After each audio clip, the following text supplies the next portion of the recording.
Yo, what's going on? This is the youngest in charge, Leon Slater, and you're listening to the Sports Jedi Network. You get me? You're watching Jedi Sports Network with Kev. I'm Tom Hannafin from TNA Wrestling. You're watching the Jedi Sports Network. Tune in to Heel of the Ring podcast on the Sports Jedi Network channel. May the sports be with you. What's up, Kevin? It's me, Miles Bourne. I just want to come on here real quick and say thank you for your support. I really appreciate it, and the fact that you're there every Tuesday really means a lot to me.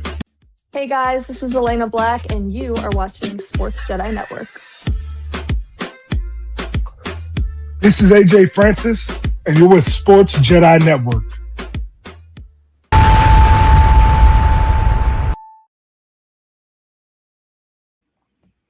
What's going on, everybody? Welcome back. Happy Sunday. Welcome back to the Sports Jedi Network Media.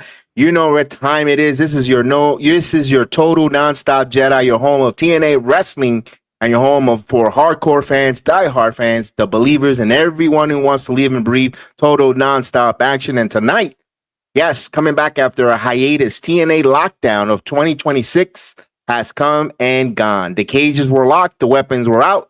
The championships were on the line. Surprise, did the surprises shake the foundation of TNA? And the road for Bound for Glory has just got a whole lot of interesting, Sports Jedi Nation. And ladies and gentlemen, I'm not alone. We are here with the Sports Jedis, the total nonstop Jedis. We got some things to talk about. We got returns, new champions, and a lot of things. So let me go around the horn and introduce my Jedis here. I'm gonna go over to Haas Knuckle Brew. You know him. He tells you the hard-hitting facts. What's up? Guys, the cages have come up. We're no longer locked down with this pay-per-view. Did you enjoy it? Did you not? Let us know in the chat. The hostel enjoyed it. Please tell us. Let's have a good one, everybody. And yes, last but not never least, the sharpest mind on the channel, the one and only PGH Chris. What's up, brother? Very happy they brought back Lockdown. It's been a while since they had the Lockdown. You know, they showed some old footage there of Jeff Hardy back in the day at Lockdown from 2005. So I'm very happy they brought this back, and we had some fun matches, just like we did at Slammiversary. So I'm ready to talk about it with you guys tonight. Yeah, hopefully the hype lives up to all the truth. Where we're going to talk about where TNA goes from here tonight. Whether you love Lockdown, whether you hated Lockdown, or whether you're just sitting right here, you know how to say. We want to hit that like, subscribe. We want to hear from you. Drop all your opinions in the live chat. Tell us what was the match of the night. Who was your most valuable wrestler of the night per Lockdown, and tell us which championship changes shock you the most. We're gonna get right all into that. I want to start off. We're gonna go over the pre-show hour. I know me and Haas watched it backstage. You had the Righteous taking on the combination of BDE and Rich Swann, where the Righteous pick up the victory, and BDE still hasn't had his raised hand yet. Righteous go over, and I know you had something, Haas, to say about that, about the Righteous and the placement of where they were in this card. The floor is yours. I'm going to say this. I'm kind of biased to the Righteous. I'm a big fan of theirs. I like the gimmick. I like everything that they got going. They are entertaining. I do not understand how you go from being in the pay-per-view for the tag team championships to the pre-show of the next following pay-per-view. Doesn't make much sense to me. And we'll get back. We're gonna talk about it more when we get to the main event, because I'll say the ending to it, where we going from this, I don't like it, because it leads us right back here to the Righteous. Why are they in the pre-show when they should be in that same spot? But I'm not happy about it. But they won tonight in a match that really doesn't even matter. Yeah. I'm gonna go over to Chris. The Righteous beat BD and Rich Swann. Also, the way the card started, I thought the arena looked really strong. Look at the crowd was very hot, and it looked extremely full. It looked like they had a nice capacity crowd. The crowd looked all right. There were some I don't think it looked completely of capacity, but it looked fine. It looked full enough to make it look good on TV. I will say. But I don't think Haas is wrong. I think the Righteous, they just got done with the program with the Hardys, who are obviously the biggest draws in the show.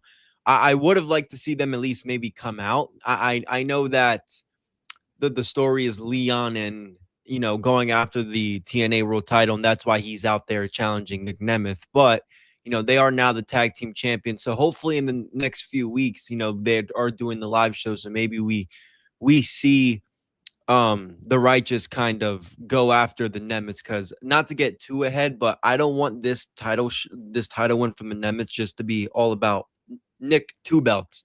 I want them to actually defend their World Tag Team Championships and give still good storyline with it. So I think the Righteous needs to be in that spot. But I do agree with Haas. I don't think their match placement was the best. Their opponents weren't bad. Nothing against BD and Rich Swann, but yeah, I don't think Haas is wrong there. I think they should have been in a bigger spot and a bigger program going into this match. I think the Righteous in a steel cage match would have been pretty fun. I would have liked to see them with all that steel cage. The first two matches on the pre-show, ladies and gentlemen, were not with the implication of the cage. There were traditional matches, and there was even a pre-show that either we didn't see it or it wasn't shown on YouTube. With the hometown man taking on the kid from that promotion that got signed from the independent scene, but also Trey Miguel taking on Agent Zero, where we were like, how are they going to protect Agent Zero's strength? And Trey Miguel looks great. Came out to the Spider-Man or the Spider Tray gimmick. Looked cool all in all, but he gets a victory on a crucifixion roll-up on Agent Zero.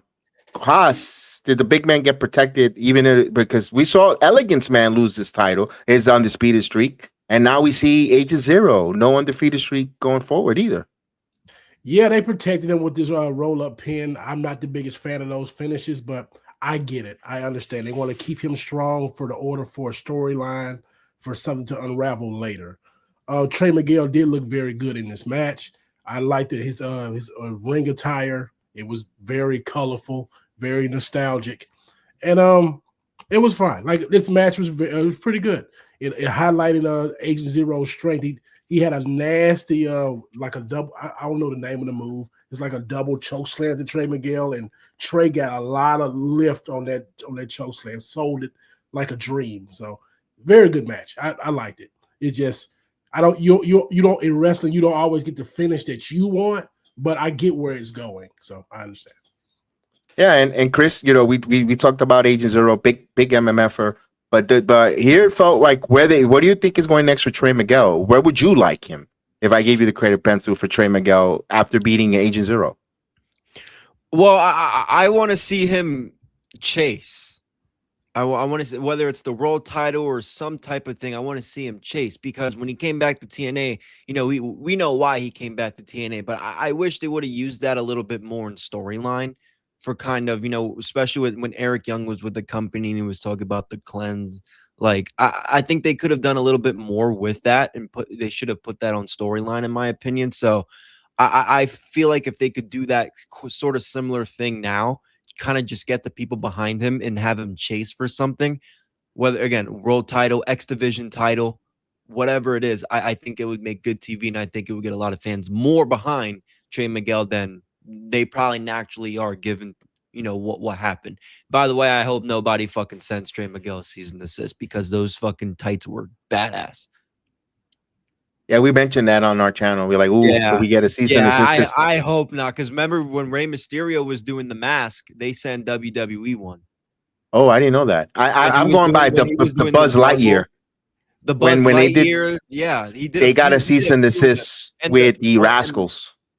Oh, yeah. But Rey Mysterio, Disney hit him up because he was doing the Spider-Man, the Captain America. Like, they were like, yo, they told Vince, yo, he needs to chill out with that. Yeah. Anyway, hopefully it looked great. The ring attire looked great. Dude, it was awesome. It was awesome. I think, we're all Spider-Man fans here. I actually went and saw it last week, so it was fun. But yeah, that's what I would do with Trey Miguel. I would just have him chase and get the crowd. Let me ask you this question. He just lost. Prior to Jason Hodge and Mustafa Ali, before Ali got that international title, it was off of Trey Miguel. And I'd be honest with you, I have no interest to bring that match returning. Even though it's not because it's not bad, is I've been there, done that. Trey Miguel and Mustafa Ali. I kind of want to see now in the X Division title, because we're gonna talk about that pretty soon. I'd rather see Trey Miguel in either the X Division title or opportunity for the world title. I don't know which one they're fit, because he's starting to beef up and looks good. He's starting to fill out well, and he's starting to get physically. Doesn't look like a lightweight. He looks starting to go good. He's starting to look like a face of the company. Well, they can make him strong, and they can book him like they are with Leon. Because, like, again, we don't know what Leon's future endeavors hold. Obviously, it looks like for now it looks like he's there, but we don't know what after. It's kind of like what we were talking about with Santana at Slam, where it's like, could this be his lot? Like, we don't know. But anyway, my point is, they could build Trey Miguel the way they're building Leon, strong, having good title defenses as the X Division champion, and eventually option C, whatever, or lose it to whoever and then go for a world championship. But I think having the X Division championship and having a quote unquote Leon Slater type of push would help Trey Miguel kind of, in the long run, in my opinion. Which belt would you see like Miguel to chase? I say put him back at the international championship, because I don't think Mustafa's going to have that belt too much longer. And they could have their rematch and say, okay, Mustafa beat me when he had help. I'm going to beat him this time over, because I really believe Ricky Sosa is going to end up getting the X Division champion soon. Maybe Bound for Glory, maybe Destination X. I believe they're going to go that route.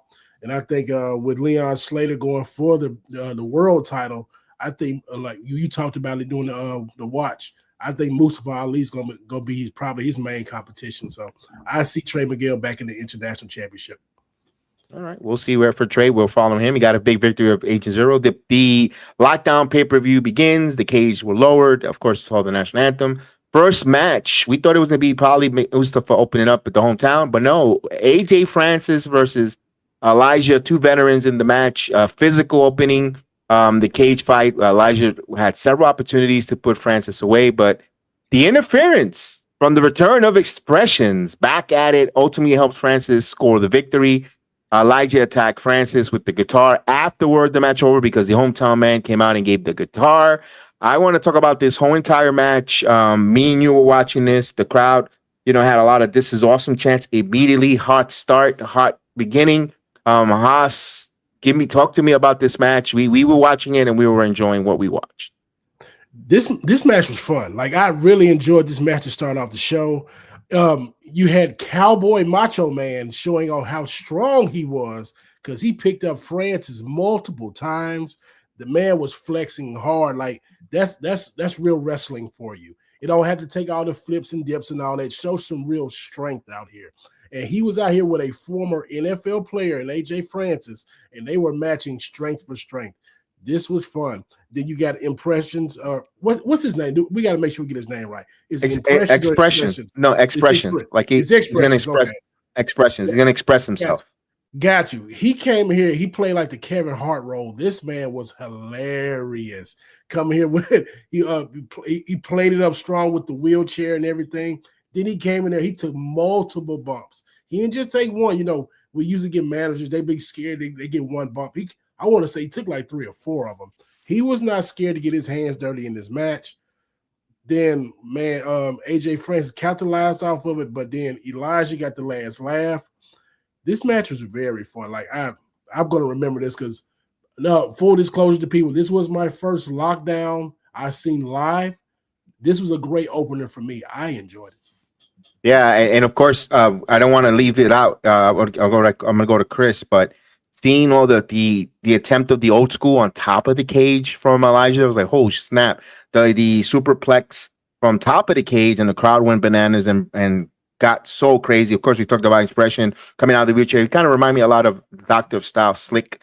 I know he had a little bit of health issues lately, so shout out to Slick, the Hall of Famer. He Expressions looked like that. He took that moonsault from AJ Francis that he landed on and also transitioned into the down payment for the victory, but Expressions was the one underneath. So you got a big 300-pound guy, and you still have Frankie Kazarian, not Frankie Kazarian, Elijah on top, and he got nailed with it.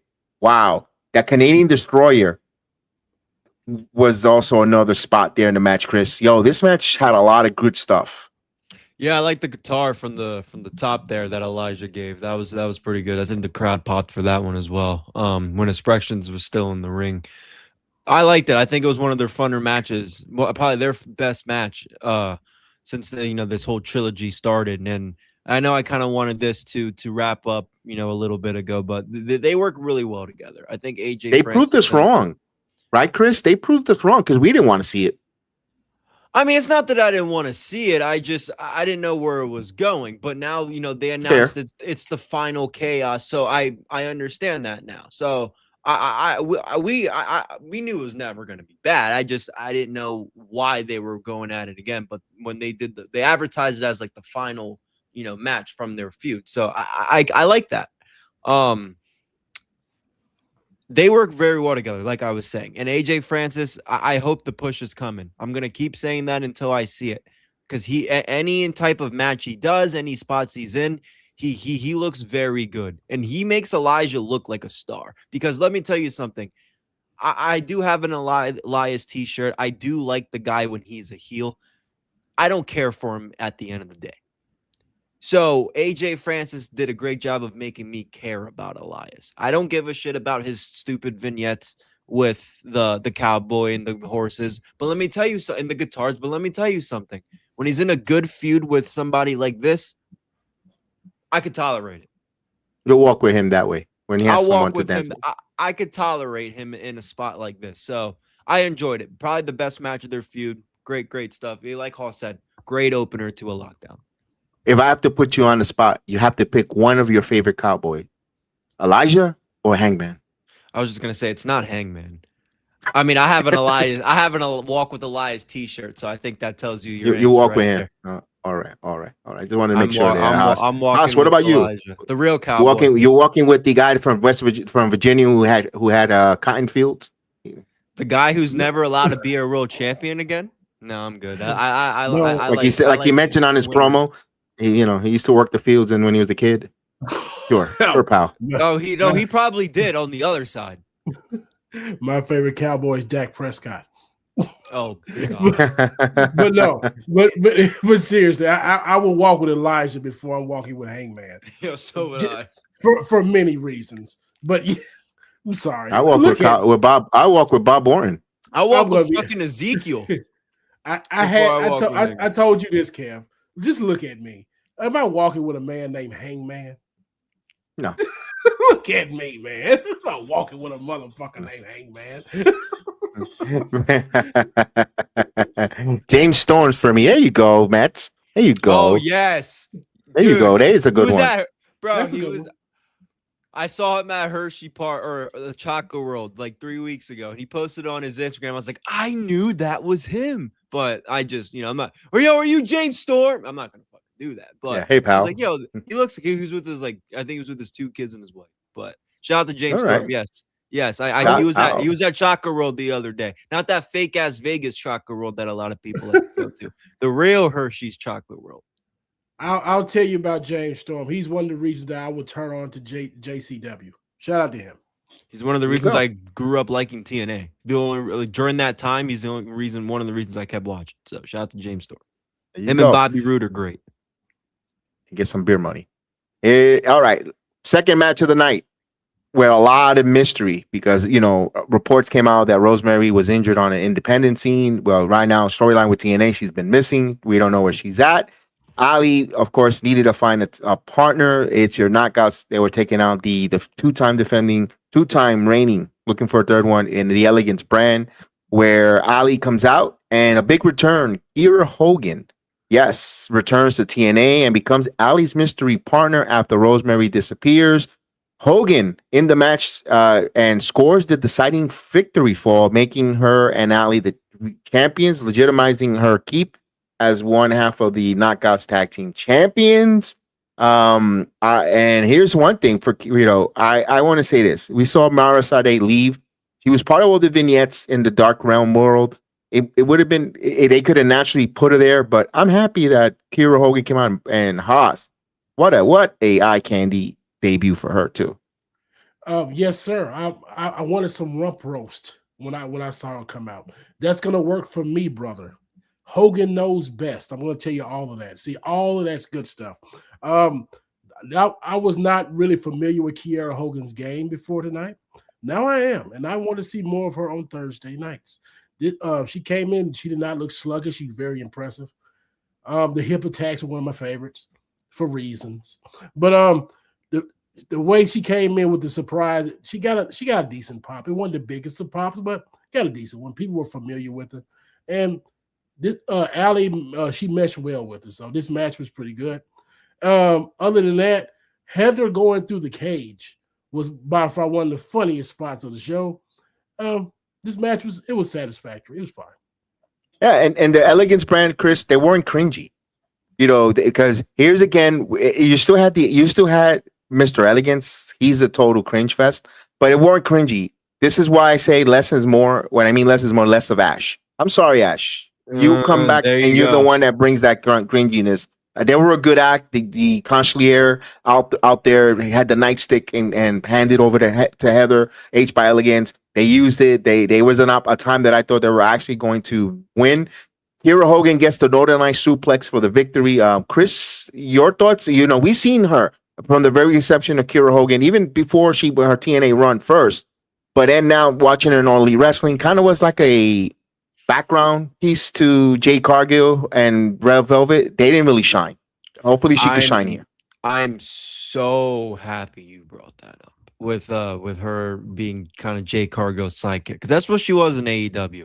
And kind of towards the run of her AEW, Hoss, she was the inaction girl in Collision, where she would take the job. She was taking Rampage.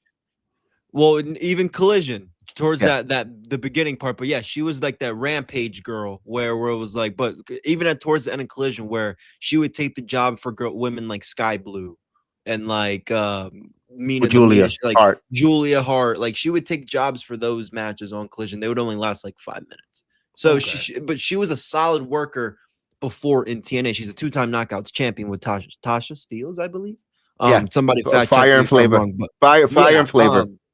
She was a solid knockout, and her and Allie have had a bunch of matches in TNA before. She has history, like I said, Tasha Steelz. What's going to be fun to watch? She has a lot of history with Alisha Edwards as well. Still a lot of the current women there. But what's interesting, and I want you guys to keep in mind, there's history there with her and Rosemary. Okay. That's going to make for great television. Now, I haven't seen Kiera Hogan's work in however long she's had. I don't think she's wrestled. She's been doing reality TV for the last year since she hasn't, been off TV or wrestling. So I kind of want to see what she looks like now. But there's history with her and Rosemary there. Her and Rosemary and Allie know how to do a program. They've done this, I believe, right before the pandemic era. Or maybe during the pandemic era. Not sure. One of those two. Anyway, long story short, they're going to have a good feud. So the match was fine. I got nothing really to say about the match. It's just I'm more curious to see about what Kiera Hogan's gonna do moving forward. But I would just say solid. She would have been good signing before the Knockouts TV tournament, in my opinion, because she would actually be solid to win that. But I don't mind the contenders we have now. I'm just saying she would have been solid to kind of be on that finals. Maybe that's why contract got maybe that she couldn't when the tournament started due to the fact the length of the contract. She was just days away and she could not be part of that tournament. Maybe who knows? Who knows? Because like I said, she's been doing reality TV for the last year. So I'm not sure if she's was under any other wrestling contracts that might have prevented her from doing that. Maybe it was her own timing, her own thing, TNA's thing, like a timing thing. Or get into shape. Maybe, but it's fine because I mean.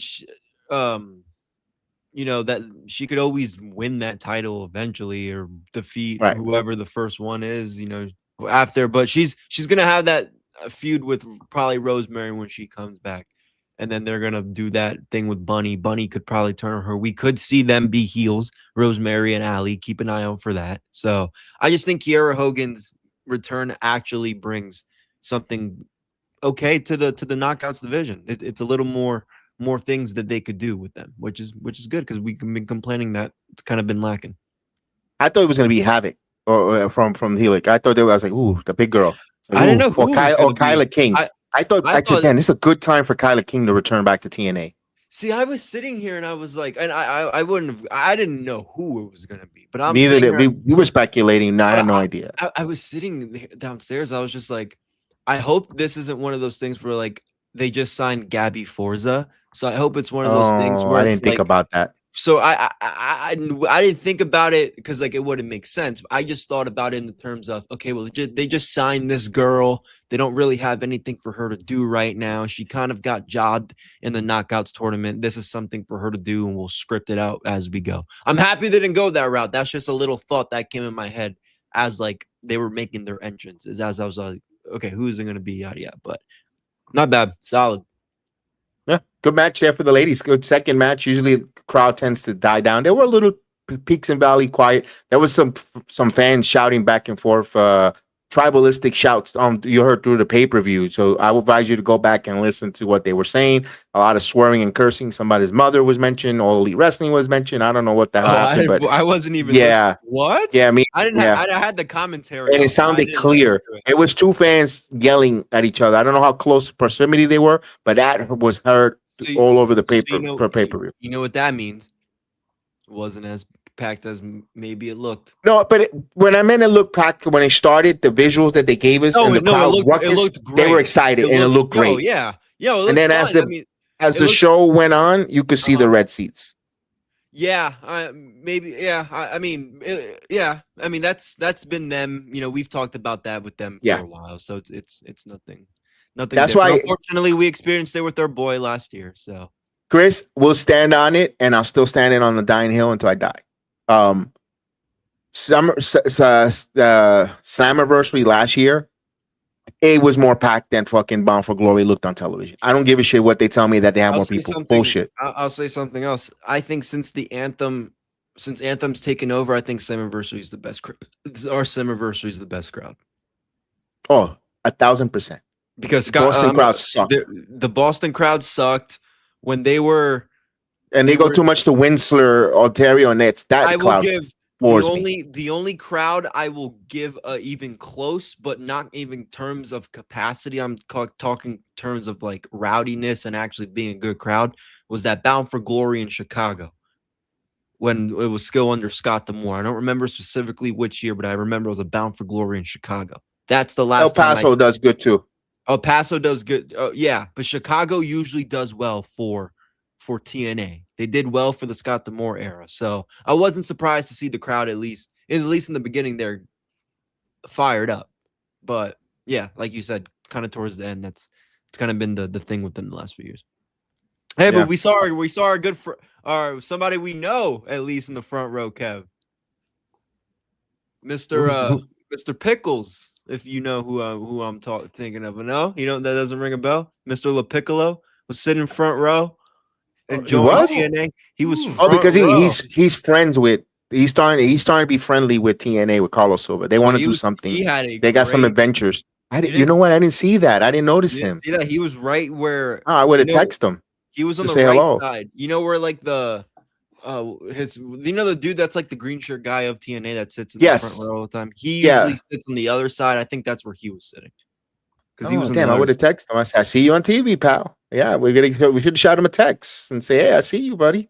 At least according to his Instagram. But yeah, I just want to shout that out there. But yeah, good match, solid pickup for TNA for the women's division. I didn't notice that. Oh, good job there. Yeah, let's go to the next match. It was your Escape the Cage, a turn back to the old WWF rules. Of course, Frankie Kazarian, the king of TNA versus the franchise Moose. By the way, Moose's entrance, I have to say, gave me goosebumps. That was great. TNA did not spare an expense Haas on that entrance. Oh, we talked about this, and that violinist, that was great.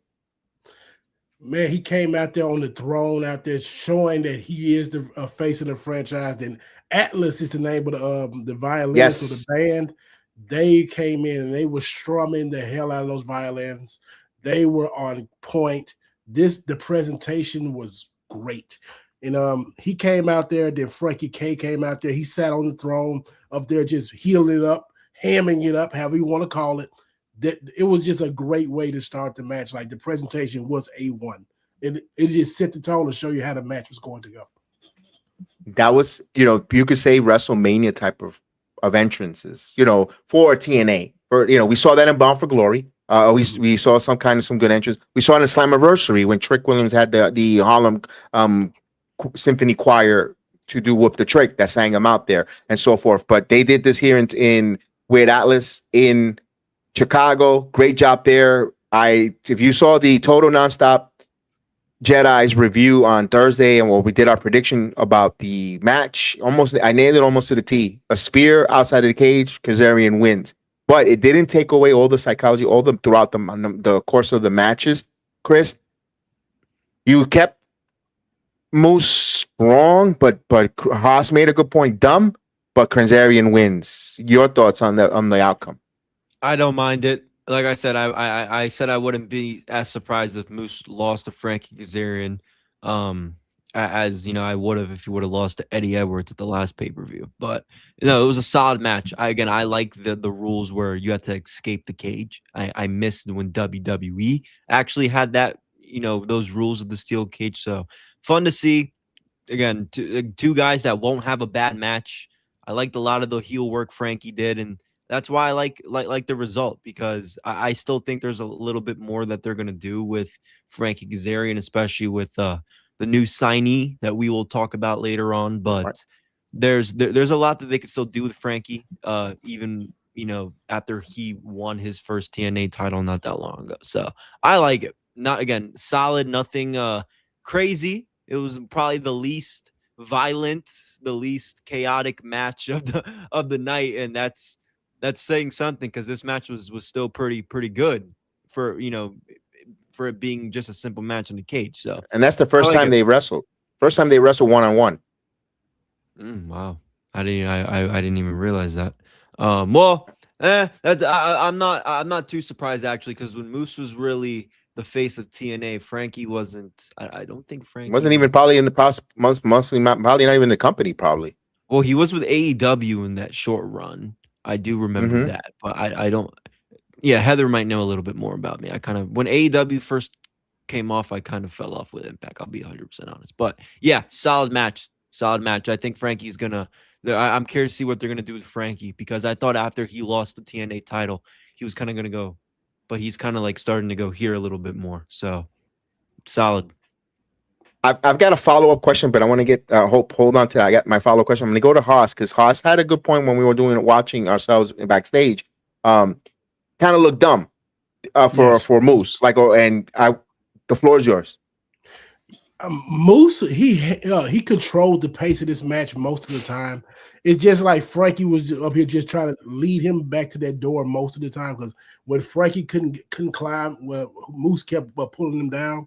So Frankie just directed his energy towards that door. And Moose, he speared him twice already. So why you already got the power advantage. You see he's strategically right there at that door. He know you strong as shit. So come on, big fella. You speared the life out of him, and you gave him the win. And then in the aftermath, he might have speared him too hard because Frankie couldn't even get up. Like, truth be told, his ass hit the floor. His feet didn't hit the floor. He got destroyed by Moose. For the price of that win, you can't walk for a week. Yeah. I think he got the wind knocked out of him, because we mentioned it and we were watching. Look at that ringside doctor went immediately with some people to check up, but they couldn't really check on him really well, because they needed that last shot of Frankie just sitting there like the chicken shit heel with the victory, but laid out kind of. And then they quickly went to another segment or backstage, where then they probably went to take care of him. But we see him a little bit later. The question that I said put a pin on there, Chris, that I wanted to go back to or follow up was, we saw Kazarian win over Moose in the first, right? Who's a much more impactful in TNA history, Kazarian or Moose? Because Moose is considered a franchise.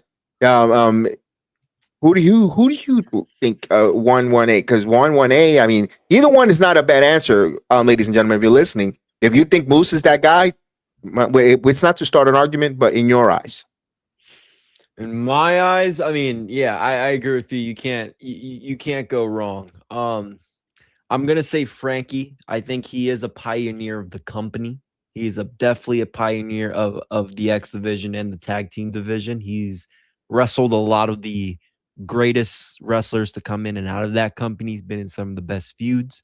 I just think I'm not gonna. It's such a tough question because I think Moose was one of three of the most important people to carry Impact during its worst times. So like I don't want to sound like obviously I'm not, because you're asking me between Moose and Frankie. So Frankie's he's a legend. He's a OG in this business, in this company. So it's not like I'm it's not like I'm comparing him or whatever to no jobber. So great, he did great during that Impact era, but Frankie, without him and a lot of the things he's done and a lot of the championships he's won, we don't get a lot of the big X division matches and a lot of the big stuff we have now. He's for sure one of those people. I know a lot of people, when they think about TNA, AJ Styles, Samoa Joe, even in the modern era, like a Moose, but Frankie Kazarian truly is in that category for sure. I would say I'm with you. I think Kazarian, for my reason, is he came from he didn't have an NFL background. Where Moose, and again, I'm not trying to hold it against Moose because he was born to be that freak of nature and look the way he looks. He worked his ass as a football player, but the path for him, if he wanted to, after football, to get into wrestling, because he went through the football, was much more where Kazarian had a grind on that independent scene. And like you just mentioned, put up some matches on for the X division. Taking and they're not names. Frankie Kazarian, before he made himself the name by his body of work in the ring with Samoa Joe, Allens, and that. But it worked out because he worked out with those core people in ROH, Kev. Yes. So it helped a lot to transition, back. Right. There were no ones though. He wasn't nepotism. It wasn't nepotism. He was a no one. He's a kid that from Yucca Valley and went to Boston, out of all places, to Killer Kowalski school. He seeked out. It's like if I were to send you, Chris, and say, I'm gonna pay for your way, but you're gonna go to Reality of Wrestling to Booker T, and you went. Right. There's no one. There's no there. You're going to be the first generation in your family to do that. So that's my point. And when he took that chance and he did that, and he look where he's at now. I told him in his face many a time, you're a Mount Rushmore of TNA wrestling. Like I will put you one of the Mount Rushmores for Kazarian. So I just wanted to bring that little bit of a definitely arguable. View. He's definitely arguable for that third or fourth spot. Fourth spot for me, definitely arguable. 100%. And TNA, and also Moose is not taking anything, diminishing anything from Moose. Moose is a great, awesome, like you said, the face where he was that era of Impact Wrestling where there was not really that much where they could easily fold it. Moose put that company on his shoulder. So it's not to sell short what Moose has done either. Moose is phenomenal. Moose is phenomenal, but his size, stature kind of helps you get there, become that gladiator to put that. He's a Clydesdale. He's a Clydesdale where Kazarian could be a regular, one of those thoroughbred horses that he's just going to run. It's a different breed of horse. In my point, that's what I'm trying to make there. Yeah, and look, nothing to discredit Moose as well. Like he worked he didn't just come from the NFL to TNA and they put him in this big role. Like he started out in Ring of Honor. I don't remember how long he was there, but he was there for a cup of coffee. He did some work in Japan, which Marie Shadows can probably tell you something about that. But I do remember before he went back, or maybe during a partnership, or before he went back to or went to Impact, he was doing something with Japan. I don't know if it was New Japan or a Japanese promotion, but he was doing something in Japan, which is good for a lot of wrestlers. Hell, a lot of wrestlers that are doing it right now that didn't come from the NFL, they've never even had the chance to go to and work on their craft in Japan. So he's done some good shit to get him to where he's at now, even to get him to where he was when he was carrying TNA. So him, Alexander, Callahan, Macklin, Shelley, like those are the guys that really carried the company at that time. And then you had those little guys that were in there, like, the Ethan Pages who were fine, who were okay. And then, the Santanas and back then, but Moose is great, Kev. I have nothing to discredit him at all. Yeah, that was just a little bit of debate. I wanted to ask a question there, which we've seen there. And look, I don't think this might be the last time they have a one-on-one. If they do, I'm all for it. If they don't, that's okay too. But those are two guys, two veterans of the company there. We'll talk a little bit more Frankie Kazarian as the night moves on. But let's go to the TNA Knockouts World Champion, your current champion, Zaya Brookside, defending her title against Elena Black. Chicago's own Elena Black challenged Brookside in a hard-hitting fought in the cage. Black was busted open after hitting the cage, but Brookside survives, retains after using a powder tactic to the eyes and score a roll of victory. And Haas, Elena Black in defeat. Give me your thoughts. Oh, she went over with me. The visuals of all. We got the Crimson Mask, and she bled most of this match. It gave off sympathetic babyface vibes. She needed this. Like when we talked about it Friday, we did not see her as this sentimental face. She always plays this heel, the mean girls type of vibe. When she was up there getting punished by Zaya most of this match, you could just see like she was screaming, the facials, everything was on point. So it seems like when she left wrestling for a little while, she got her acting chops up because she gave like she was being tortured. Like this may have been some trauma porn type thing. I don't know. Like an OnlyFans special. This was great for her. So I love this match. A lot of people, it may be an acquired taste, but she came out here the winner to me. Even though Zaya won, she retained her belt. Elena came out as the winner in my book. So they're gonna have a rematch in the future, and she will go over then. But now you could put her on weekly television to make her the face that you want. Yeah, when I saw her bleed, I go, she is a freaking Phil Brooks daughter. I mean, oh my God, that's in Chicago. Chris, we personally experienced it. Going to New York, our boy Santana losing in front of his hometown, Elena Black losing in front of hometown. Do they think they're going to capture the magic that they did with Mike Santana, with Elena Black, where people are going to, like I said, we got to have sympathy and we need that rallying behind the baby face. Does it work for Elena, even though she bled on there for the victory, in defeat? It could now, but if they wanted to give that real Santana-like feel, they should have built her up more stronger going into this match and then have her loss. As shitty as it would have been, if they wanted to capitalize on something like that, I think if that makes sense, Kev, because when Santana was going into the match in his hometown, he was super hot. Like a lot of the wrestling world bought the show to see if he was going to win it. I just don't think, again, Elena Black is there right now with the audience. Maybe this is a way that she can be going forward. So now it can. Like if they want to use this to get the crowd behind her and say, okay, we feel bad that you lost in Chicago, but now we want to see you, win. I could buy that, but it's not going to have that big Santana-like feel because they didn't, in my opinion, do a good job of getting the audience super invested into Elena Black going into this match in her hometown. And think about it just reverse. We're super excited for Elena Black in Chicago because we've been invested into the story with her and Zaya Brooks. That's been going on for months. In this case, it hasn't been going on for long. That's another reason too. Trick and Santana were going on it for months. It was kind of teased back then. That's, if that's making sense for you guys. That's why I think it's not going to be as big as this Mike Santana winning it. But it's going to be a good moment when she wins it because, like Haas said, she got over with me. I liked Elena, the core Jada in NXT. I really did, and Kev knows that. But I knew she wasn't going to get too far ahead.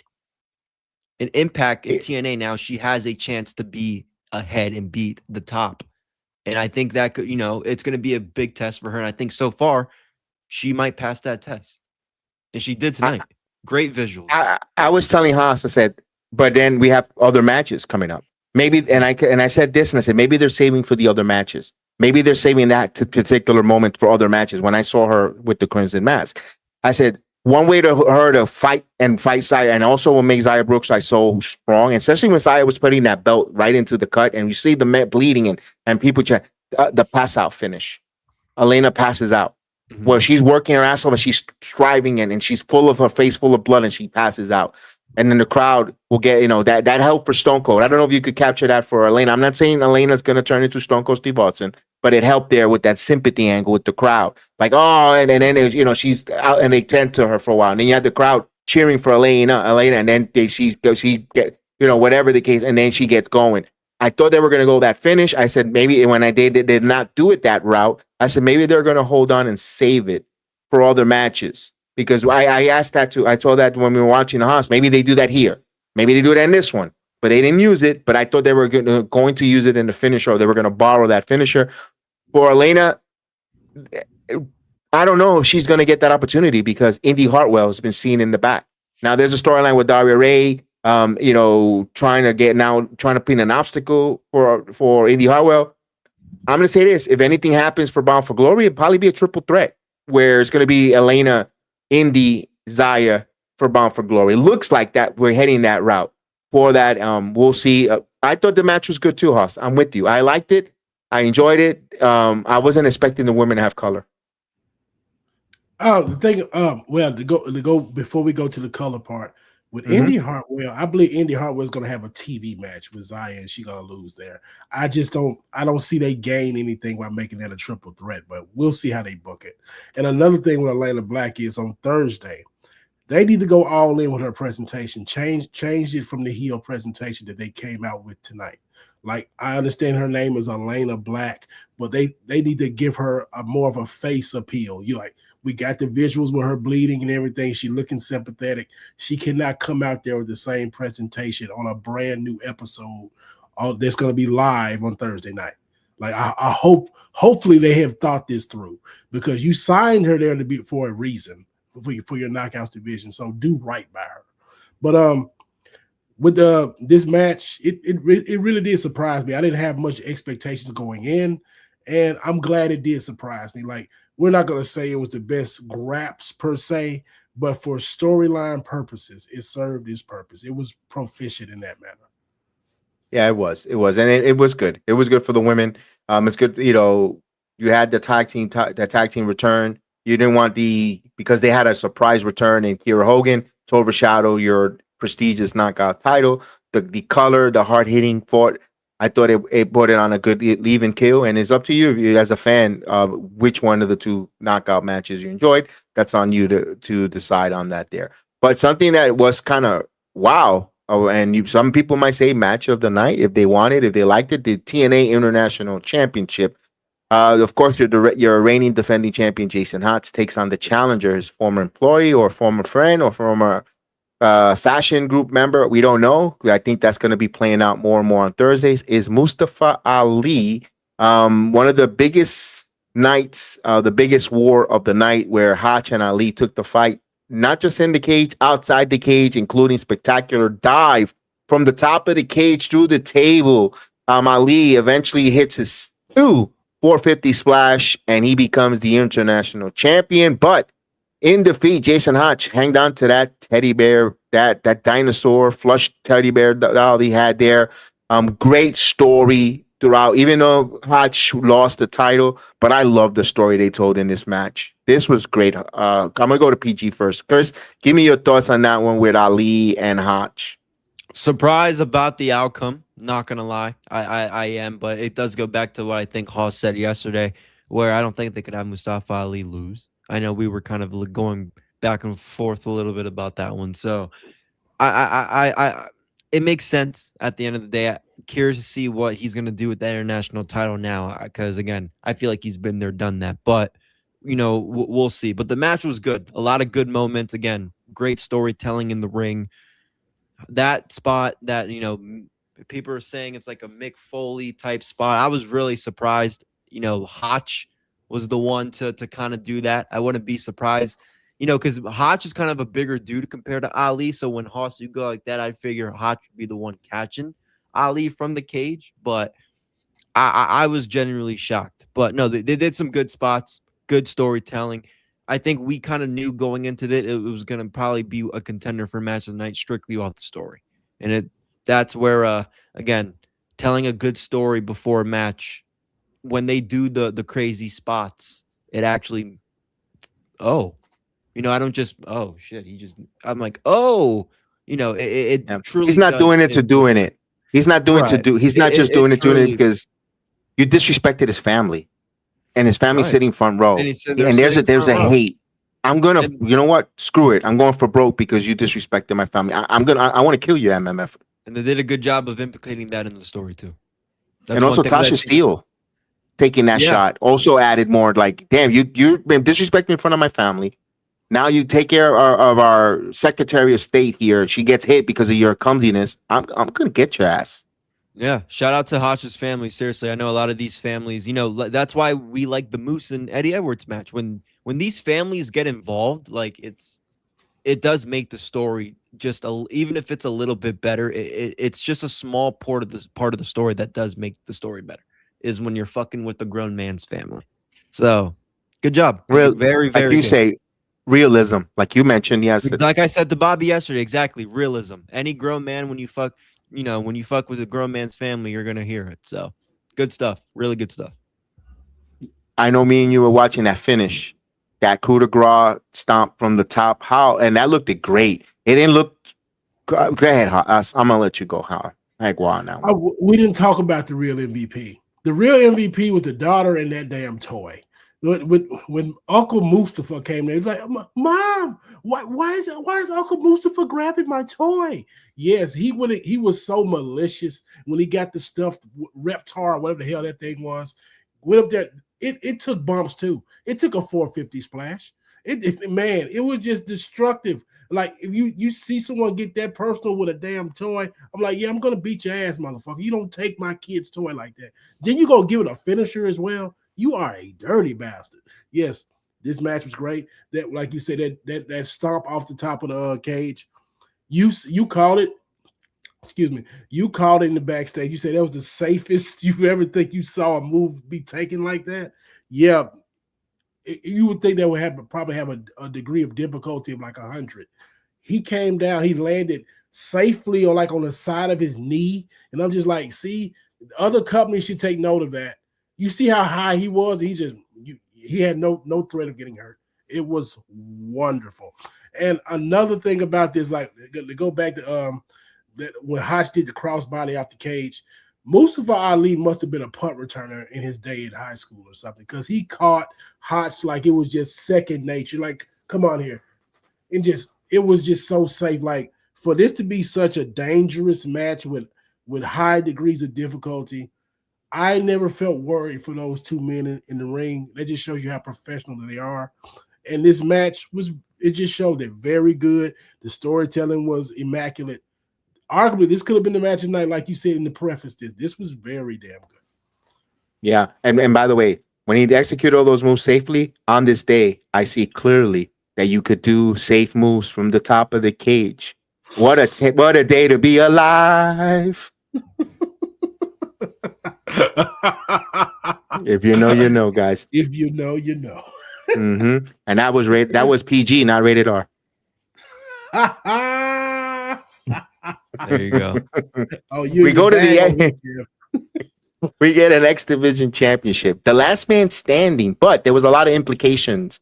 If Leon Slater loses, he will be erased from the whole entire history book. Is not the youngest reigning or tied for the longest reign as the youngest X Division champion, all that good stuff, versus the current champion Cedric Alexander, which I thought he was going to come and paint my house, but Slater survived the brutal cage encounter. He hit 3 lumbar checks followed by a 450 swanton to regain the X Division champion, and Leon Slater climbs the mountain again. Chris, wow. Yeah.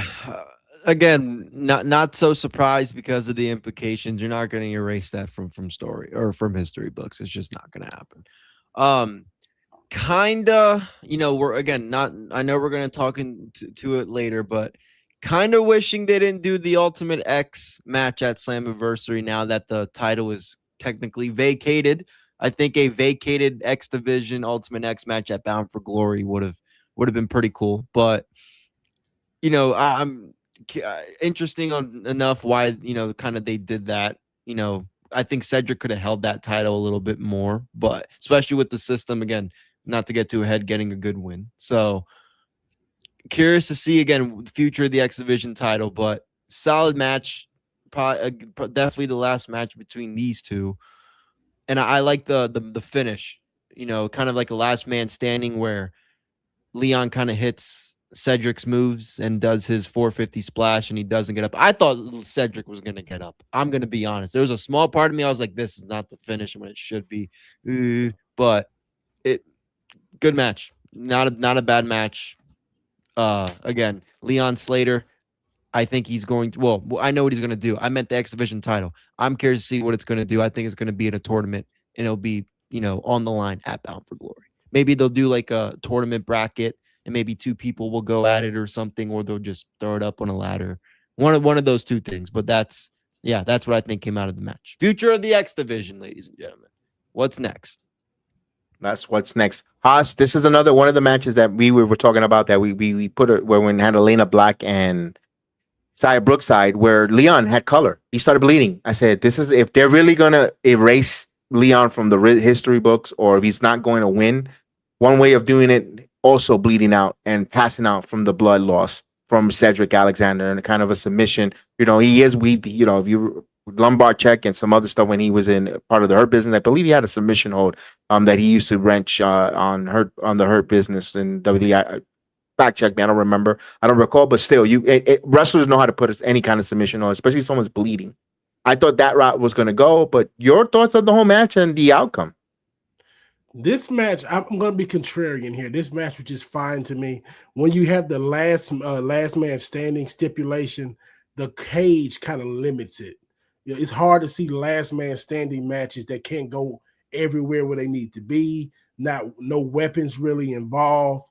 It's just pure physicality from just natural physicality. And it's hard to sell that because guys are going to get up.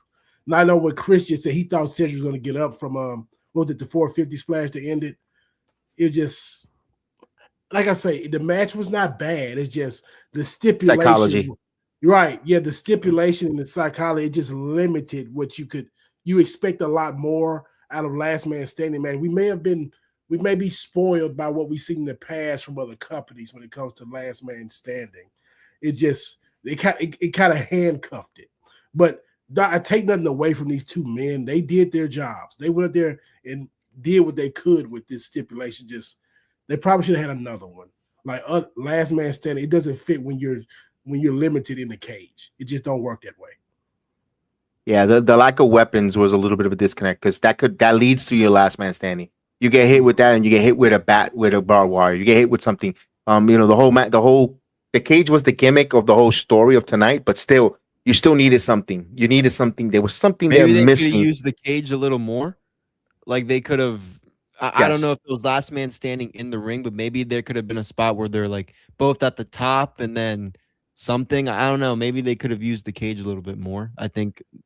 But I understand what you're saying though, because you can't fucking get out. So, like, I understand what you mean, but because in one of the matches, that's what I mean by using the cage a little bit more. Yeah, you could have, because in one of the matches, I believe there's the first opening contest where AJ Francis told them to open the cage, and the referee took out the key, the locking key, opened up, and that's how he got expressions into it. Not because they were getting expression, it was to do some type of stuff on the outside, and I believe, that led to if I'm not mistaken, a suicide dive on the outside in one of the matches as well, with the cage door open. So they could have done that. They could have went around but I don't think the winner had to be in the middle of the ring. That they cornered themselves in a corner by doing that stipulation and hurted them, in my opinion. Yes, it did. It's just like, when you're just constrained in there for a last man standing match, it just doesn't fit well. It just doesn't it doesn't fit the motif of last man standing. It just doesn't. Now, if you want to use the cage more, you got to have that in your head already. Like, You gotta be able to go in there with reckless abandon and just say, you know what? I don't mind getting hurt by that damn cage. And so only certain wrestlers can go that way. I'm not saying that Leon and Cedric are soft. Don't get me wrong. I'm not saying that. But certain guys know how to use cages more than others. And maybe it could be more experience or whatever. I don't know. I'm glad that Leon did not do anything crazy from the top of the cage, because you saw. Remember, he was reckless on that Ultimate X match where AJ Francis, that that when he did the 450 on a bunch of all those people, that it got a lot of internet buzz and heat and talked about. I'm glad that the coaches said, or the producer said, not to go out there, or maybe he's like, I got a pending free agency. I got to make some money. I can't afford to get hurt. Exactly, Kev. That's a business decision he made. This is a free agent year. You can't do that right now. Like last year, he may have done it. Or 2 years when he did that 2 years ago. Yeah. I got too much money on the table where I could end up like, let's just say generational changing money. Yeah. Yes. So I got money that's gonna take me from London if need be. So I'm not gonna be Paris all that. to Tokyo to Scotland to London and Mexico. Don't forget Mexico. Yeah, you can't forget them. I believe in Leon Slater's back. Makes me want to wave my hands from side to side. Speaking of waving your hands to side, a lot of people were excited to hear a new announcement. The son of the Hall of Famer to be AJ Styles, Avery Styles, comes out with a TNA shirt, coming out talking about how it's TNA has been an impactful for his father. Pretty much, all the good stuff. He announces that he's signing with TNA and he's excited. Frankie Kazarian comes out. Gee, I wonder who said that on Total and so forth. He comes out, but he didn't really zing him. He says, I'm here you could trust me. You can't trust anyone in the locker room. He's going to try to take him under his wing. Yeah, which wing? The chicken wing, boss? The chicken wing. I was talking about this last night, and I really thought that he was going to sign, because I just didn't think TNA was going to bring him there just for a visit. Didn't make any sense to me. I'm like, why not? Your father made his name here. You already got this quote unquote controversy about you not picking up chairs and ring. You know what? We're gonna bring you to the big leagues. Come on now. Come on in. We'll get you together. We're gonna train you up right. And we can also get some more seats, more asses in seats that you don't even have to pick up, youngster. Just come here and help us out. Be the attraction that we need. In about 2 or 3 years, we'll belt you up, and you might be the leader of this company. So we're gonna go ahead and sign you up right the F now. This was good to do it in Lockdown tonight. Chicago, a big venue, a lot of eyes on the product. This was a good move by TNA. Chris, you're not surprised he didn't go to NXT with all the coaching and all the chromo classes and working the camera, the hard camera, working television matches. Wrestling has become a television product. Let's face it. All the wrestling's on television every week. It's a televised program. Surprised that AJ that he's actually going to TNA? I'm actually a little bit surprised. Yes and no, because I feel like in TNA he'll have more time to do a lot more things to help him improve and develop. But in NXT, I figured he would go there because, like you said, he would have the better coaching and he would just have the better system behind him. But if he wants to be a big fish in the pond early, TNA is a good place to go. And I think that's where the kid seems like he wants to do. I think he maybe feels like he's ready to, maybe seems a little more advanced than a lot of the people, maybe rightfully so. I haven't seen much of him in the indies yet. So this is kind of going to be my first glance at what, mini AJ could really do. But I'm not too surprised. I'm not. This is a great signing for TNA. This is who TNA should be getting. They need more, not just young indie talent that are getting a name for themselves. Just like, I don't care for Joe Alonzo, but it's a good signing. But with, like, again, they need more, like, they don't have that second generation star, and they could have that in TNA. And let's face it, I saw because me and Hawes were talking a little bit about it, and all of us too, we're a little bit about the nepotism shit. Every fucking wrestling company has it. Shut up with it. of all the people online complaining about this is only. Of course he got it because he's AJ's son. Of course. Ravage Land makes some good points. I didn't know he was first and foremost. I didn't know he was 19, but it doesn't hold NXT to sign 19-year-olds. Thea Hale signed at 19. And so did Devon and all these other young cats. You're gonna tell me Jackson Drake is the legal age to drink? He looks like he just graduated high school. That whole Vanity Project or whatever they're called now. They just look. But anyway, this is who they need to be signing. And guys, nepotism is a thing everywhere, not just in pro wrestling. Every single wrestling company has it. I just want to throw that out there because I saw a lot of hate for the kid. I don't know if it's because people are getting upset for him not setting up a ring. I mean, that's not my, I'm not going to talk about that. I don't care about it, but I think that's the real reason he got some backlash tonight. I just want to throw that out there because it's not fair to the kid. It's not fair. I'm going to go to you, Haas, for a minute. I want to set this table for you because you mentioned this when we're watching behind on the backstage. You mentioned about the OVW partnership benefiting maybe Avery to get some work at OVW. That's why I said more NXT because they're doing house shows. They do a lot of house shows at the Coconut Circuit all across Florida. Now they're getting outside where Avery could work. You see a lot of Reina Volcan working there, getting to those reps in. And I thought that would benefit Avery. Then I'm gonna ask this. I know you mentioned this. I'm gonna ask this and ask Chris. Could we be seeing the first dual contract signee where he might do TNA and also NXT? Dual contract to work and get as much reps as possible. And if anyone in the business could do that, it will be that kid because of his father. I want my son to be in both companies, and I want him to work dual contracts. You see that at CMLO and AEW. This tends to be a copycat business. Haas, could you see that? I don't know about the dual contracts with TNA and NXT. I think the partnership with TNA is going to probably start to end within the next year or so, and I can see WWE just weaning away from because they've got their usefulness out of it. Now, what I can see is I can see every company going younger. I'll see them doing the NIL program straight out of high school. I can start seeing that because you get cheaper labor straight out of high school. I'm thinking that from the straight business standpoint. It's gonna start to sound predatory, but that's what businesses do.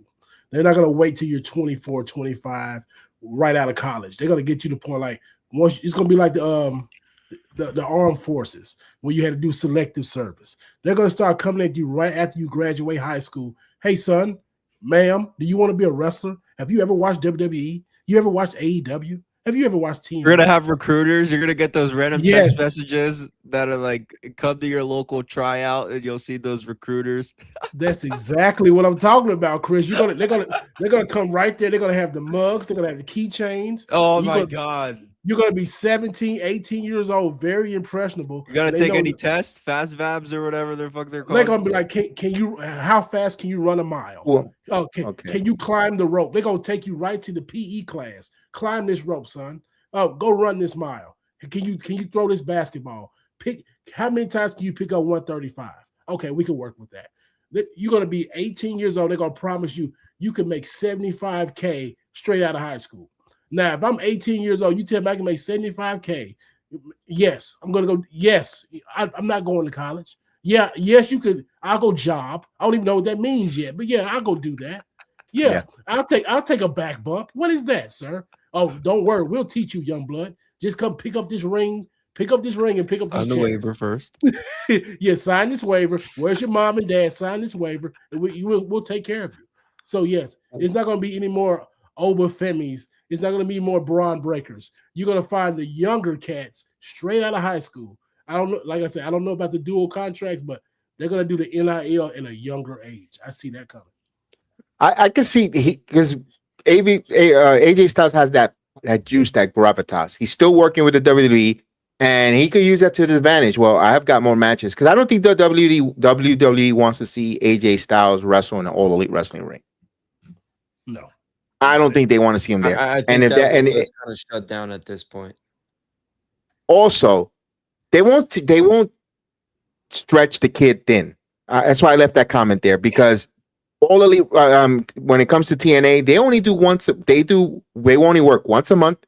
It's Thursday and Saturday. Like next week, they'll be in Bradenton, Canada. They're gonna go Thursday, Friday, and they're gonna record for the next. And they got all these 3 weeks to 4 weeks of where all these wrestlers that TNA they go get a lot of independent bookings.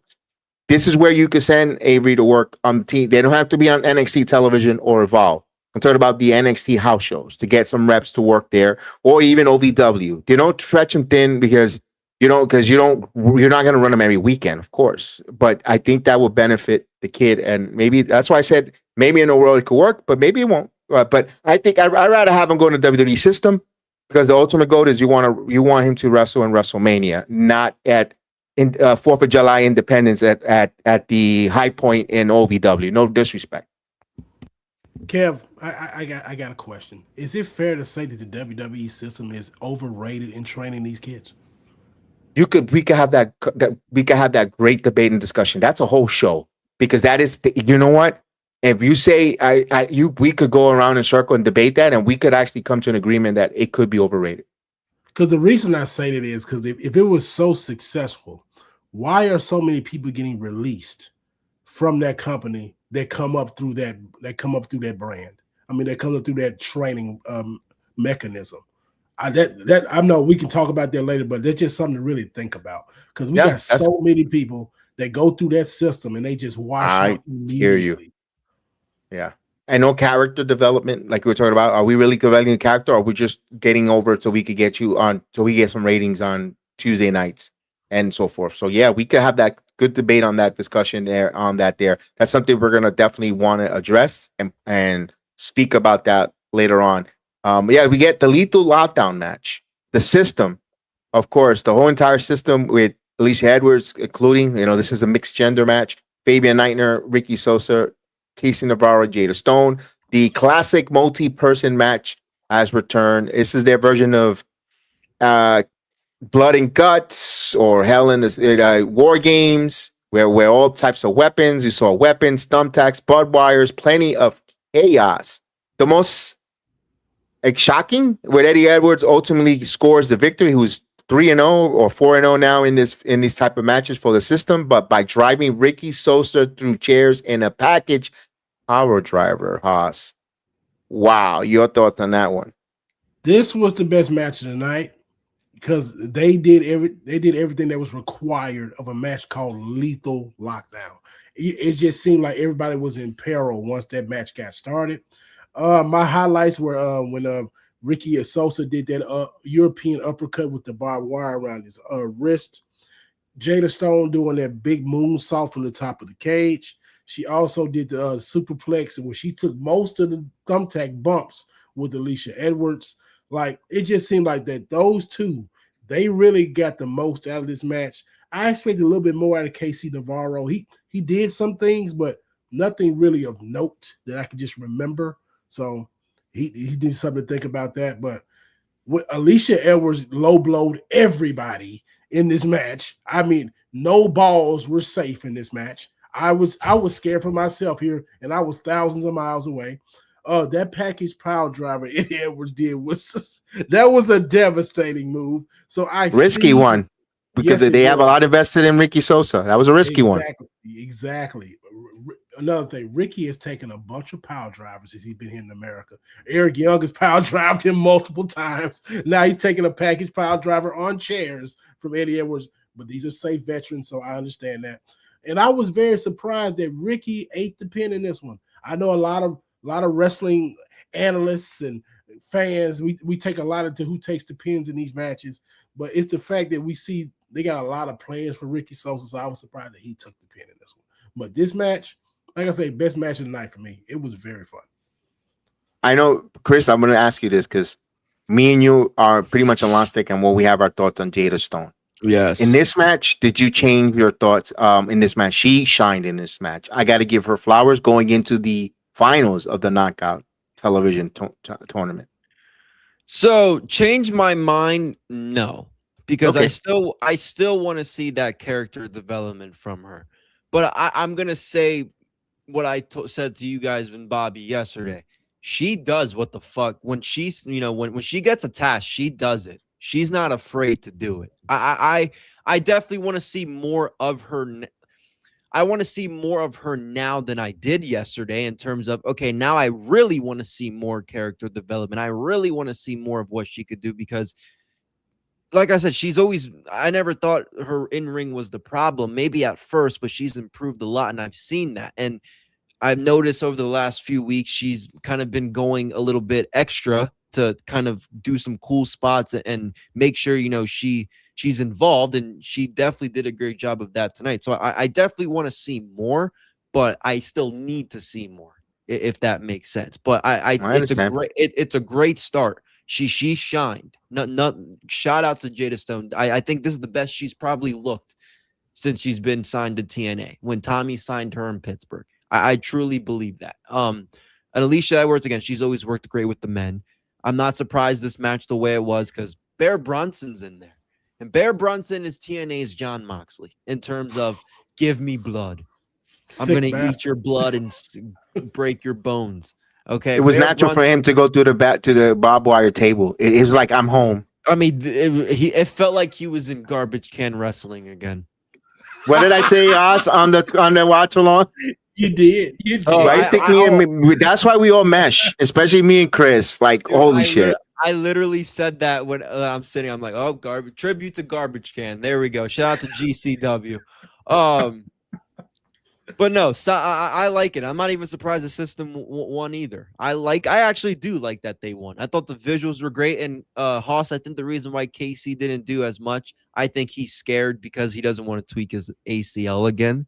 Because he almost he did that at the last year at Slammiversary, and I can't remember which pay-per-view it was where he actually tore it for good. But yeah, Slammiversary. Remember when this guy carried him to the back? I know that, but didn't he do something else after that? You know what? You might be right. That really was like Rhode Island. Wasn't it his feud with AJ? You know what? I don't remember. You might be right. That they brought Rich Swann back. Yeah, that's because it's so something. I think we don't remember totally, but something happened right after Slam when they brought Rich. When he got kicked out of first class, and he had him. I think that took a delay because something happened. But anyway, probably had swelling, and they had to wait for the swelling to go down before they do MRIs. It probably happened on Slammiversary, but they couldn't do anything to surgery, repair anything because when you have swelling, you can't get the MRIs to see the proper imaging. So maybe that's what it was. And when you tear an ACL, you can still walk fine. Like you wouldn't. Sometimes you don't even know. So like, yeah. But Ricky Sosa, he's the one that I wanted to see the most in this match because this is the first time we're seeing him in a setting like this too. He's kind of new to being in a stipulation like this. So that's another thing I wanted to point out. But Haas pointed out the good spots. Great match. I wouldn't be surprised if this is anyone's match of the night. I give this the second. I like the Hot Ali storyline purposes, but definitely love this match. And the women, again, play a big part in this too. And I think if you're not going to have Tasha Steeles and these two are the good women to keep doing that, male interaction shit with. So solid. I've been using that word a lot tonight, but that's this is awesome, champ. That's what these matches have been. Very, very solid. Very good stuff. I forgot to highlight one spot. Fabian Aichner with the coast to coast.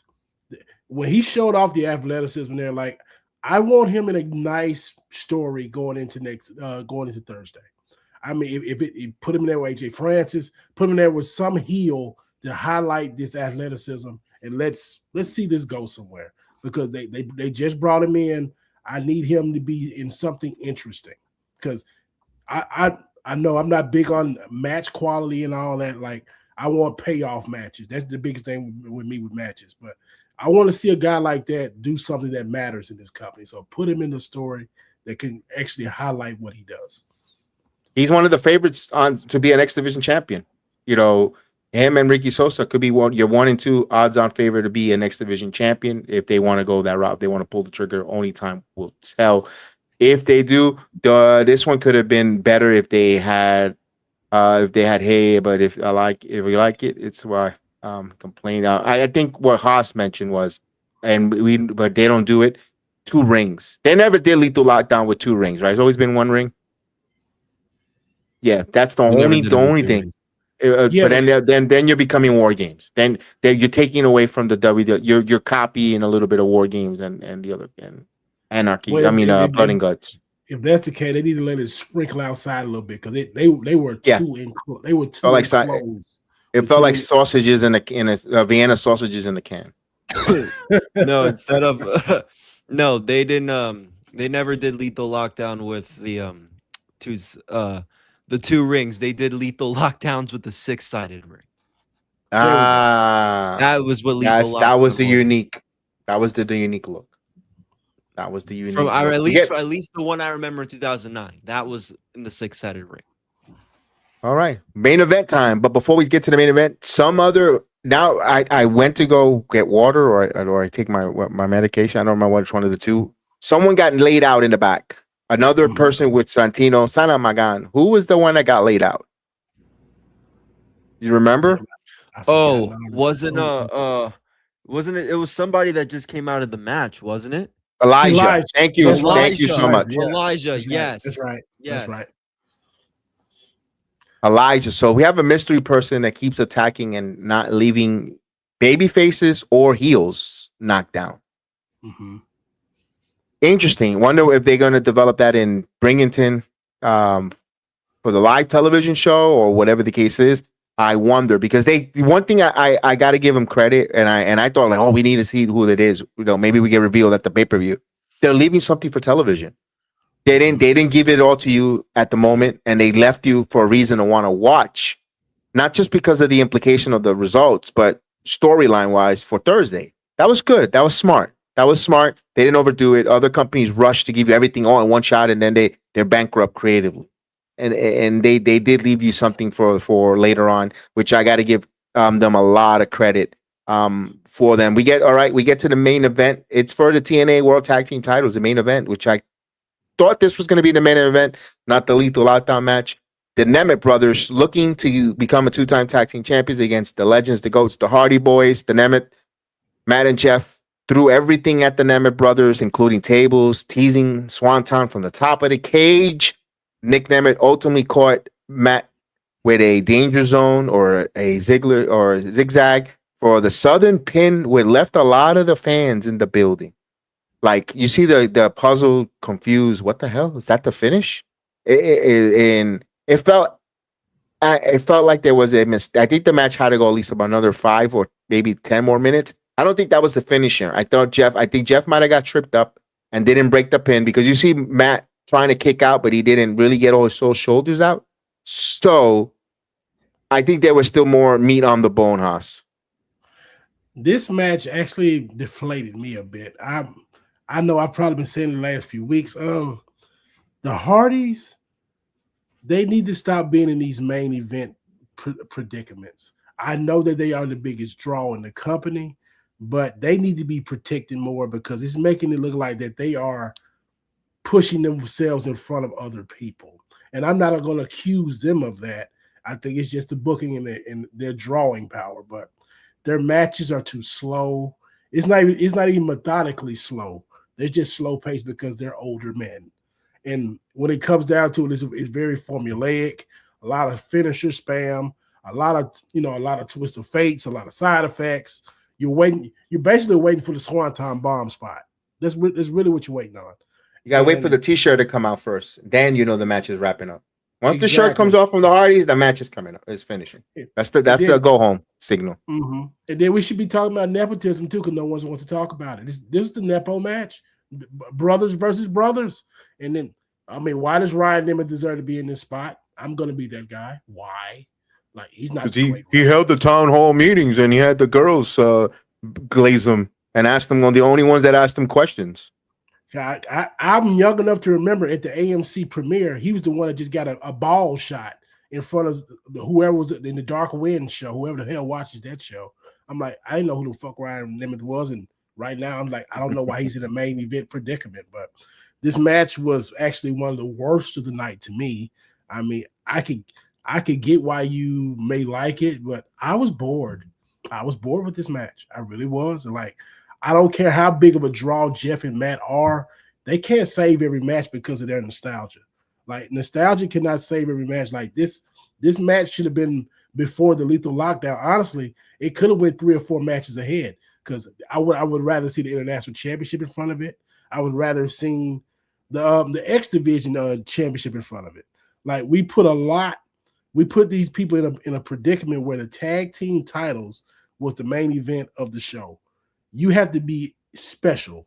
And I'm not even talking about your nostalgic pop special. You got to be special as a performer at this point to close your show like that. And I feel like it left a lot to be desired. I understand that. Chris, your thoughts on that? Because it felt like the main event wasn't really the match. It was the aftermath of the match. And we'll get into that. But give me your thoughts on the tag team, your thoughts of the Hardys, looking them there with the Nemeths, the match, and that finish. Because it felt like, what? Yeah, I mean, Haas isn't wrong. I mean, when you just got, a bunch of matches that had all this blood and, story and all that, good stuff that, happens in a cage match, I feel like this kind of brought the crowd down a little bit, and it wasn't the best. And I think they actually did a decent job of building this match up, so that is unfortunate. But it's just a sad reality that our childhood heroes are growing up. We're not going to see the fast-paced move sets like the Hardys once had, and that's fine. You could. What's so special about Jeff specifically is that his simple 1 or 2, 3, 4, 5 moves get a crowd to stand up and pop. That's fine. But like Haas said, was this really a main event match? Despite the star power that all 4 of these guys have, really the Hardys, right? Was this really a good spot to have this match? And that's the only thing I question.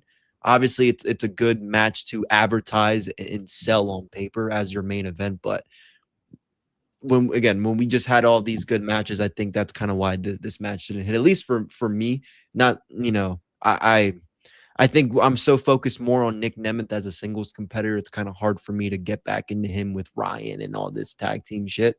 But it's going to make for good TV. But yeah, like you said, Kev, I'll let you go with that because the real story is actually what happened after.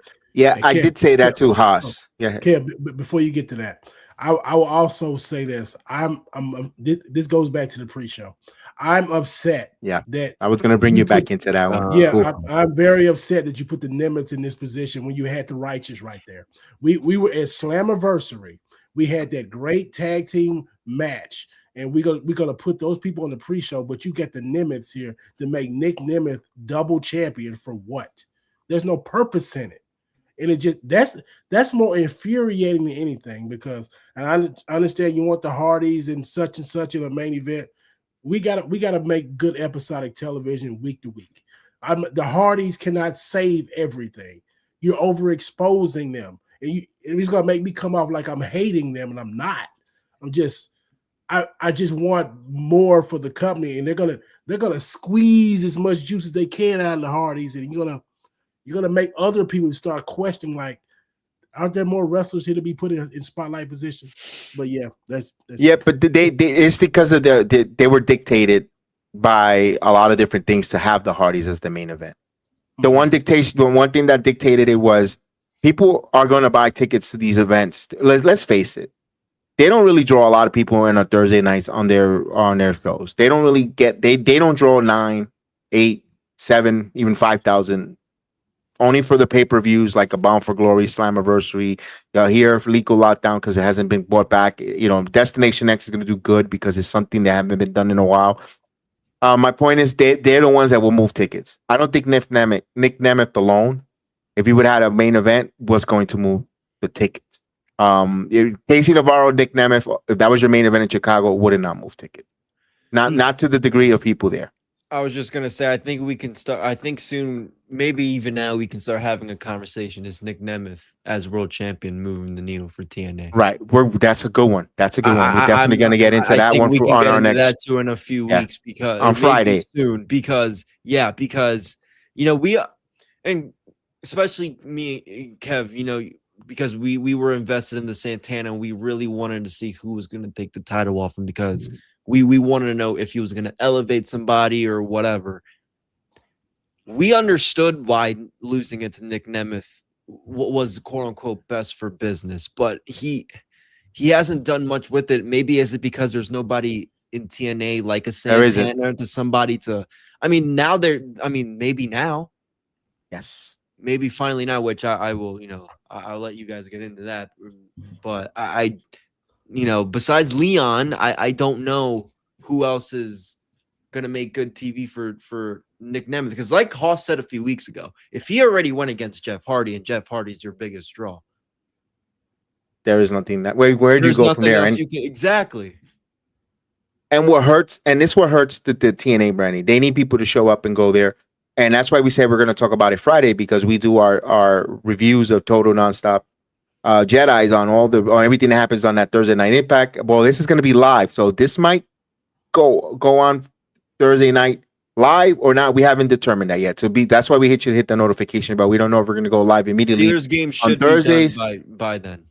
Well, now we leave it for Friday. I'll join in and elaborate more on our thoughts. I just don't want to tie up a lot of your Fridays afternoon, but we'll talk that. That's production and post stuff that we'll talk about outside this live stream. But my point where they're going to Canada for 2 days next week, Thursday and Friday, but they're going to tape for a month.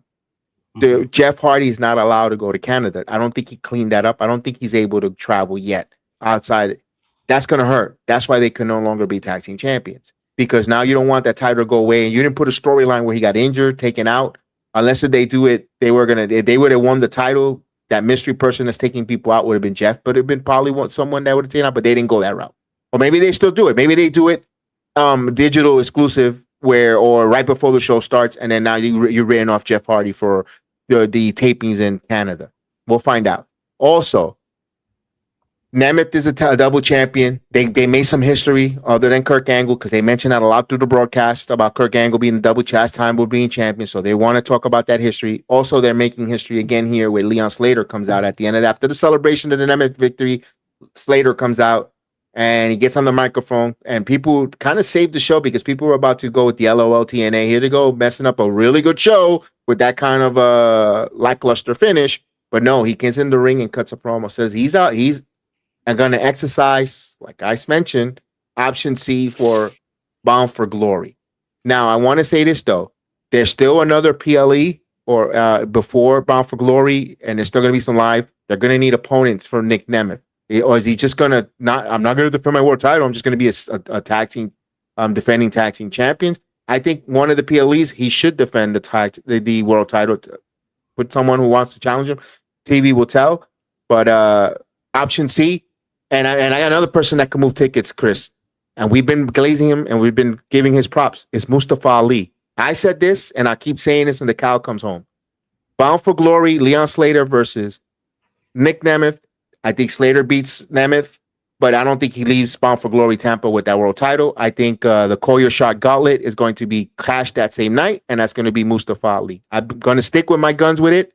I think he's going to stick with it because, but I'll let you speak on that. I went a little long. Go ahead, Chris. I trust me, I want Ali as much as you do.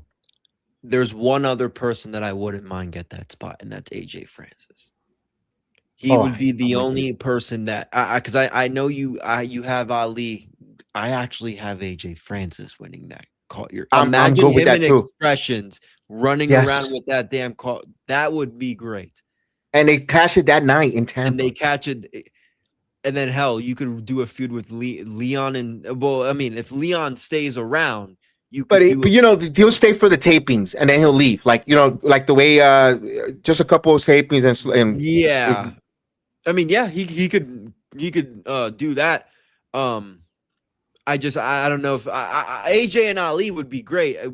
They're not there. Psychology, they're both heels. They're both big heels. I want to see them with the good baby face as a heel title run from each of them. So I don't think them going at it right now is ideal. But if they could find, Leon's there right now. So if they, if they could find maybe one or two more hot baby faces like a Ricky Sosa, maybe a Casey Navarro, where I know AJ's kind of been there and done that, but they could kind of, work with each other. I think you'll have solid main event contenders, because right now, in my opinion, you don't. That's why you got Jeff Hardy. That's why Nick Nemeth is feuding with Jeff Hardy. maybe for an AMC rating, maybe for a promotion, who knows? But that's not going to cut it. That's two people you have in your main event scene. You got to start giving me a little bit more. So I think they could do that now. So yeah, we'll see. You know what? You're talking me but more I think into AJ Francis is winning that. And him and You're Expression convincing me around with that shit. Yo, and if they, let's say they don't, and they want to keep collecting whatever, put it in the cup. Put it in the cup. Yo, put it in this cup. Him walking around would be great. And I think the fun thing is we'll never know when he'll cash in. I want him to cash in that night. That'd be fun. But let's just say he doesn't. Him walking around that with a few weeks not knowing would be great. Don't do it on I love it. I love it. I love it. I love what you're talking here. I love it there. I think AJ Francis work even more than Mustafa Ali. You talked me into the AJ Francis. I think, Haas, give me your thoughts on this. With this, I'll go another way. I wouldn't have Nick Nemeth defend his title anymore till Bound for Glory. I would make Leon Slater a fighting contender. Since they want to put stipulations on him with that X Division title, I would have him have to fight for his contendership every week on television.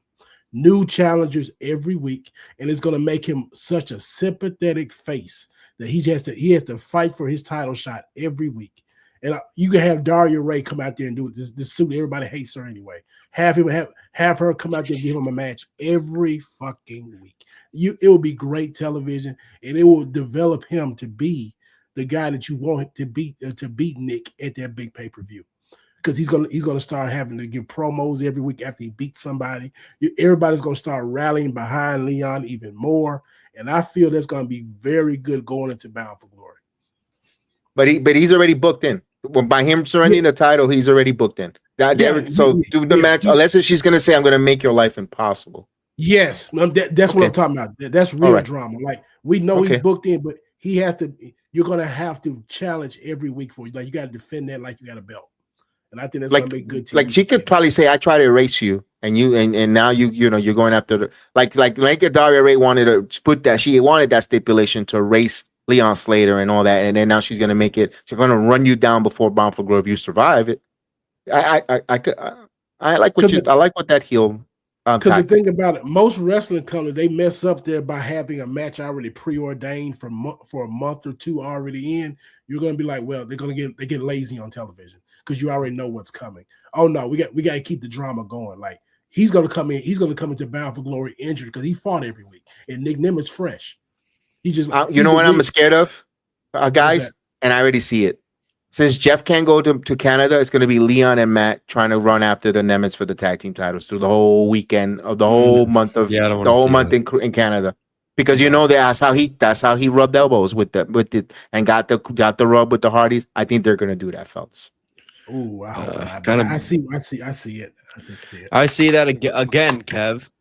Again. They did that already like a year or two a half ago when they went to Canada because they had Leon do the face paint. It was triple threat. It was Leon, Matt Hardy, and somebody else. Yeah, he substituted for Jeff when they went last time to Canada. And it's not the first time they're gonna go to Canada. Not in 2026 twice, because Destination X. I don't know how they're gonna get Jeff Hardy out of that card. And Destination X 2 also is gonna be in Canada as well. So I'm like, this is a tough one. I wish all the connections that they have with the collaboration, someone in the administration could fix that for Jeff to travel. They did it with Jacob. Jacob wasn't allowed to go to Canada. Neither was Jimmy Uso. With the DUI or Jay Uso, one of those two. And now they both could travel. They both could go outside the company. I wish they could do that. Whatever the statute of limitation is on that, where Jeff can't go. But they only, that's something beyond our pay rate. And just entertain a couple fans. Hey, that's still no one's above the law. That's what it's showing us there. So, but before we wrap up, option C, now the title is vacant. We'll find out what kind of match there are. I would like a ladder match. Since we can't have the Optim and X match, although they're not afraid of doing it again, but you don't really want to go to the well too many times. I would like a ladder match for that title. Open it up to different people. Qualifying matches to get in the ladder match. Compelling television. Whether you want to bring someone from NXT, a couple kids from NXT, anywhere, that's a prestige title. Challengers are coming from the woodwork to try to win that title. You could, it helps the television. And something we want to talk about Friday, because it's a little late. I don't want to go too deep into it. This is the second pay-per-view outside of Tommy Dreamer and the television leading up to it. How is the creative? This is for homework. How would you creatively see how the booking life after Tommy Dreamer from Slammiversary now here to Lethal Lockdown? What are we giving this current TNA booking class or booker class right now? So that's another question to ask for. We'll give you a week to look at that, look at the numbers or watch the shows and so forth. But thank you so much for everyone that watched us here on the post show. We enjoyed Lockdown. Don't forget tomorrow, Major League Wrestling. We're going to break down all the fusion with Mr. Thomas and Mr. Lippman. We'll be back on Tuesday night. Myself, Jeff Lippman, Haas, Uncle Brew. We'll do a about the Padawan, the NXT Padawan Awakening, where we do all the NXT post show recap. This is the go home show for Heatwave and Ola de Calor. Coming up on next week as well, the Dynamite Bros go home show for All Elite Wrestling before they head into London. That's going to be a tape show, but I already got the stream, because if you're in the United States, you're going to see it on TBS or HBO Max at 10. When they went off the air at 10, so around 10:30 they'll go live. If they get finished earlier, they go. We start early. That's why you hit the notification bell. Then we come back on Friday, of course, with Total Nonstop Jedis, where we break down everything that happened on TNA Wrestling, or maybe Thursday Night Live. We haven't decided that, like we mentioned earlier. Our weekly wrestling, and then we got a lot next week on Sunday. Got a lot of post shows. The Sports Jedi will be divided into two because the Padawan Awakening with Jeff Lippman and myself will be doing Hora de Calor and NXT Heatwave recap and All In London with the Dynamite Bros. So the big show of the year. These guys are going to break it down. And plus, don't forget, go to PGH Chris. There's a lot of Steelers football coming up that he's going to break down throughout the week. The PGH Pro. Soon there. Sundays are almost here. It's football Sunday. And of course, the Jets DeLorean with what we call your program, it costs about the Steelers, the Browns. Oh, Dogs Unleashed. There you go. He's going to be unleashed. And you have everything Browns and, of course, all that good stuff. So thank you guys. Don't forget the Garden of Thoughts as well as the podcast. The Evolve show with the PUWF and on Saturday nights with the PUWF as well. Saturday Night Wrestling Talk. So, guys, have a wonderful night. Let's start the week strong. Thank you for staying up with us, man. Have a good night. It's still real to me, damn it. I mean, thank you. Take it easy, man. Thank y'all guys. Y'all are awesome.